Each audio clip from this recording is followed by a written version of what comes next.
futebolaço, eu sou o Dieguinho. Bom, galera, tá entrando no ar a nossa segunda edição desta segunda-feira, como sempre com muitas informações para trazer para vocês aqui no canal. Antes disso, ó, dedo no like no começo do vídeo que já me ajuda bastante. Se você for novo aqui no canal, já se inscreve, ativa o sininho das notificações e segue a gente também lá no Instagram. E ó, fim da novela, pum, martelo batido, Manu Capasso será jogador do Vasco da Gama. Atlético Tucumã e Vasco da Gama chegaram aí a um denominador comum, tudo acertado. O jogador hoje, inclusive, teve no CT do Atlético Tucumã, treinou, se despediu dos seus companheiros e é aguardado no Rio de Janeiro para a chegada, realização de exames médicos, sendo aprovado a assinatura de contratos, tá bom? Então essa semana ainda o Vasco fará o anúncio oficial. Repito, falta ele vir ao Brasil, fazer os exames e assinar contrato. Como é que foi fechado? $1,5 milhão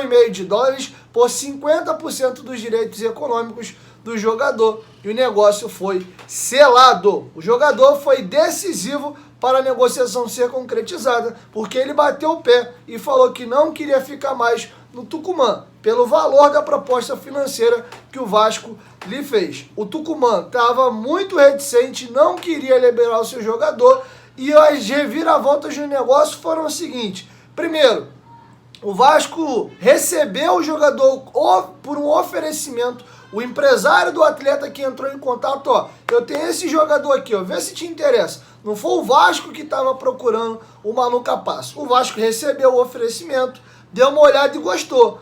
Mas como não foi um jogador que o Vasco já estava monitorando e tomou as rédeas da negociação, o Vasco falou, pô, legal, números interessantes, terceira defesa menos vazada do último campeonato argentino, mas vamos fazer o seguinte: manda o jogador para cá por empréstimo. O Tucumã não aceitou. A segunda proposta do Vasco, ó, vem por empréstimo e com obrigação de compra no final dos direitos depois do empréstimo. E o Tucumã também desistiu. Agora o Tucumã bateu o pé e falou, ó, só aceito venda. O Vasco fez uma primeira proposta pela venda, mas o Tucumã não aceitou muito o valor, queria uma grana maior e o negócio tinha melado já. Mas como o jogador forçou uma barra, falou que não queria mais ficar e o clima para ele na Argentina ficou péssimo, o Tucumã falou, quer saber? Entre ter um jogador insatisfeito e já falando que não quer jogar, e gerou um atrito com a torcida também, libera ele, vai, diminui um pouco o valor, vendo 50% e os outros 50% eu fico aí, se ele valorizar no Brasil vender, eu recebo a metade da quantia. Então é isso, Manu Capasso é jogador do Vasco. Informação foi dada pelos companheiros do Lance, matéria assinada pelo Matheus Guimarães e também pelo Joel Silva. Outra informação de mercado da bola, finalizado também, atacante Zé Santos foi emprestado ao Feirense de Portugal da segunda divisão. O jogador vai por empréstimo de 4 meses. Ele tem contrato com o Vasco até abril de 2024, ou seja, até o ano que vem. Estamos acabando janeiro, vamos partir do pressuposto que fevereiro já é quarta-feira. Ele ainda tinha aí mais 1 ano e 3 meses de contrato com o Vasco. Está sendo emprestado por 4 meses até acabar a Liga Europeia, né? Os campeonatos europeus acabam em maio. E aí já tem a opção de compra. Se o Feirense gostar, ele pode comprar o jogador. O passe já está fixado. O jogador, inclusive, se despediu de seus companheiros e hoje já viajou para Portugal. A informação foi dada de primeira pelos companheiros da Arena Cruz Maltina e do News Almirante, e confirmada pelo Globoesporte.com. O jogador veio ao Vasco por se destacar no Marcelo Dias, 12 jogos no Catarinense, 9 gols marcados. Pelo Vasco na Série B ano passado, atuou em apenas 3 jogos e esse ano jogou as 2 primeiras partidas do Expressinho aí no Campeonato Carioca. Então o Zé Santos não é mais jogador do Vasco por enquanto. Está emprestado ao Feirense, mas ainda tem contrato com o Vasco. Vamos torcer para ele bem lá e o Feirense adquirir. Aqui, de fato, ele não será aproveitado. Beleza? Agora, vamos virar a chave, que eu queria trazer para vocês uma informação interessante. Os companheiros do Panorama Esportivo, os companheiros da O Globo, através do blog do Panorama Esportivo, foram ouvir o Flamengo a justificativa pelo qual o Flamengo alega para não querer entrar numa sociedade com o Vasco. E aqui tem um fator, no mínimo, curioso. tá? Então vou ler para vocês a matéria e fazendo aquelas ponderações que eu sempre faço para ajudar vocês ao esclarecimento. Aspas para a matéria. Dentro do Flamengo, há uma certeza sobre o grupo americano 777 Partners, controlador do Vasco, a de que ele não será o dono cruzmaltino por muito tempo. Esse, segundo diretores do Rubro Negro, é um dos motivos que levou ao desinteresse do Flamengo em ter uma parceria com os americanos na administração do Maracanã. Pausa. E aqui eu vou dar uma informação minha, tá? Por ter conversado e apurado isso com muitas pessoas que eu tenho contato ali no Flamengo. A informação que eu obtive, que no cenário ideal, o mundo ideal do Flamengo seria ter uma parceria pelo Maracanã com o Vasco e não com o Fluminense. Primeiro, básico, são as duas maiores torcidas do Brasil e o Vasco tem média de público para lotar o Maracanã. E hoje, principalmente com a SAF, o Vasco tem grana, não vai ter problema de rachar custo aqui e acolá. Já teve alguns problemas nesse sentido com o Fluminense. Porém, informação minha, tá? Porém, a relação não era boa nesse período aí do modelo clube associativo, tinha muitas rusgas, a relação era um pouco melhor quando era o Campelo, mas na época do Campelo, o Vasco, tudo que se propunha a fazer, acabava não honrando financeiramente com seus acordos, tanto que o Vasco, em algum desses jogos que o Vasco alugou o Maracanã, o Vasco até hoje não pagou, tem uma dívida do Vasco com o consórcio Maracanã. Então, inicialmente, o Vasco era visto como um parceiro perfeito. E a informação apurada agora, pelo panorama esportivo, é que dentro do Flamengo existe um temor de vou fechar uma sociedade de 20 anos aí com o Vasco, sendo que a 777, e é o desenrolar da matéria aqui que eu vou trazer para vocês, é uma empresa de equity, que ela tem especialidade em pegar negócios em baixas, valorizá-lo e vender depois para ter retorno financeiro com a venda do negócio, não necessariamente com os recursos que o próprio negócio gera. Então, quem vai ser o próximo dono do Vasco aí? Então, nesse sentido, é melhor abortar a missão. Mas sim, inicialmente, o Flamengo queria ter o Vasco como parceiro do Maracanã e não o Fluminense. Isso é apuração minha, tá? Agora eu vou seguir para a matéria. O que leva os dirigentes do Flamengo a essa hipótese, foi o que eu acabei de falar, é o fato da 777 ser um fundo de private equity, ou seja, especializado em aplicar dinheiro de investidores na compra de diversas empresas. O objetivo do fundo é valorizar essas companhias e depois tentar vendê-las para retornar o dinheiro dos investidores em até 10 anos. Normalmente, grupo de private equity, ele trabalha assim mesmo, tá? O que não quer dizer, e é onde eu vou chegar já já, que a 777 de fato vai fazer isso no Vasco. Eu vou encerrar agora o trecho final da matéria e concluo.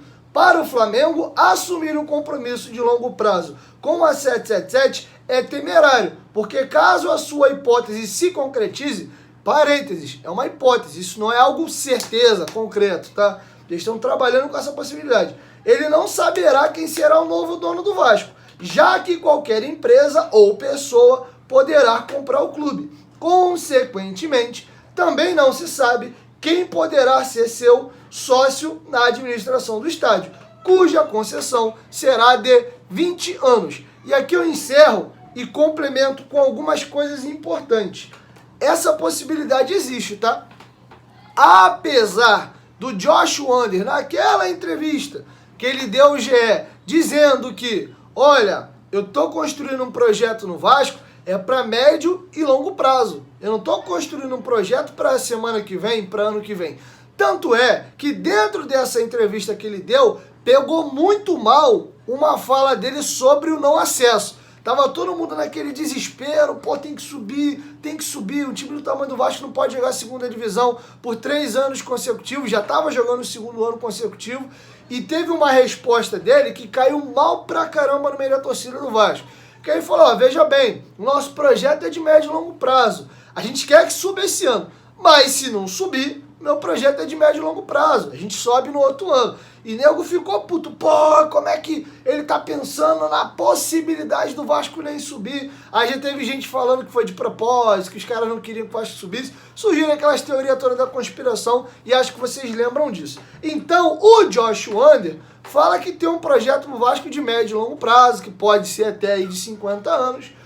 Porém, isso é algo que nós, pro resto da vida, a não ser que aconteça uma grande reviravolta, o clube associativo aí, de alguma forma aí fique milionário e de repente chegue para 777 lá na frente e fala assim, ó, americanos, vamos fazer um negócio? Ó, tô com dinheiro, montei uns negócios aqui, prosperei, tô milionaraço de novo. Quero comprar de volta. Me vende aí o que eu te vendi, me vende de volta, eu pago aí a valorização e é meu. E o clube associativo volta a ser dono. Fora isso, o Vasco pode a qualquer momento ser vendido. Ano que vem pode chegar lá tô dando um exemplo de um player qualquer, tá? O ex-dono lá do Chelsea, o Roman Abramovich, ó.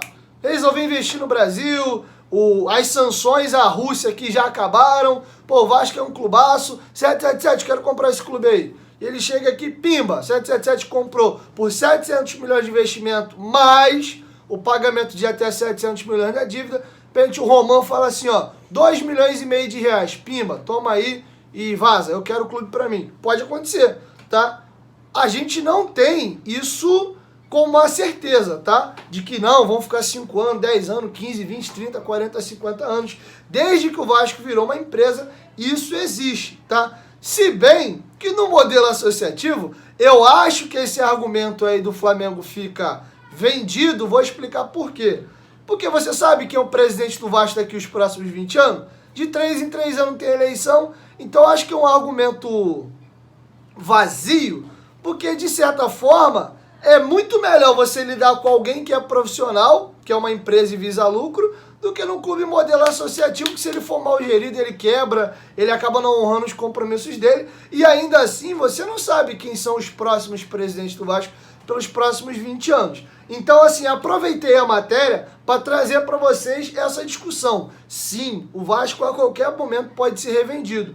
A 777 pode ficar com o Vasco 10, 15, 20, 30, 100 anos. Pô, isso aqui é um puta do negócio, me dá dinheiro pra caramba, não quero vender, quero só ganhar o dinheiro que eu já gero aqui. Pode. Como eles podem falar, pô, a marca do Vasco desde que a gente chegou valorizou muito, pô, tem um outro negócio ali, futebol brasileiro é muito variável, a moeda é desvalorizada, vou vender aqui, ganho lucro e invisto em outro negócio. Tô dando um exemplo aqui. Pode acontecer, porque o Vasco hoje é uma empresa. Então, o argumento do Flamengo de que, olha, não queria um sócio, que tem dono, a gente não sabe se o clube vai ser revendido ou não, e eu prefiro não fazer a sociedade, esse argumento ele é válido no sentido de que pode acontecer. Mas esse argumento não se sustenta porque, eu não quero a sociedade com o Vasco porque eu não sei quem é o dono daqui a 10 anos. Mas tu não sabe quem é o presidente daqui pelos próximos 20 anos. Nós não sabemos quem serão os próximos presidentes do Flamengo. Então, quis trazer os dois lados da moeda para vocês aqui, sim. Te alertar que sim, isso pode acontecer, tá? Então é isso, galera. Essas eram as informações que eu tinha para trazer para vocês nesse vídeo. E logo mais aí, depois do jogo, eu chego com a nossa análise. E hoje sobe mais rápido, vou gravar de casa. Quando eu tô no estádio, novo padrão. Acabou o jogo, tô na cabine, desço, vou para a coletiva, participo da coletiva, gravei a coletiva, subo, volto para a cabine, gravo a minha análise e envio. Então, o pós-jogo, quando eu tô no estádio, vai subir mais tarde. Quando eu estiver em casa, jogos fora de casa, ou algum jogo tipo mando de campo do Vasco, o Vasco vendeu para um outro estado, e eu não conseguir ir, aí eu faço da minha casa e vai mais rápido, tá bom? Então se adequem aí a esse novo modelo. Lembrando, quando eu estou trabalhando no estádio como imprensa, eu não posso ir de camisa do Vasco para a tribuna. Por isso que eu sempre estou com uma camisa neutra, uma camisa básica, uma camisa polo, tá bom? Quando eu estou em casa, não. Aí sempre, né, com essa armadura maravilhosa aqui, beleza? 1, 2, 3, futebolaço, tamo junto, família, qualquer momento de volta, vai, tamo junto, valeu, fui. Pô, essa camisa aqui sumiu de venda, mas essa camisa é bem legal, cara, é a camisa do eSport do Vasco. Aqui dentro tem um controlezinho do PlayStation, aquele analógicozinho que tem dentro do analógico do controle, e é um trovãozinho aqui, ó. É bem bacana essa camisa aqui, eu gosto bastante, detalhe branco aqui, e a gola dela é preta e branca. Galera do esporte do Vasco, tamo junto, valeu, fui!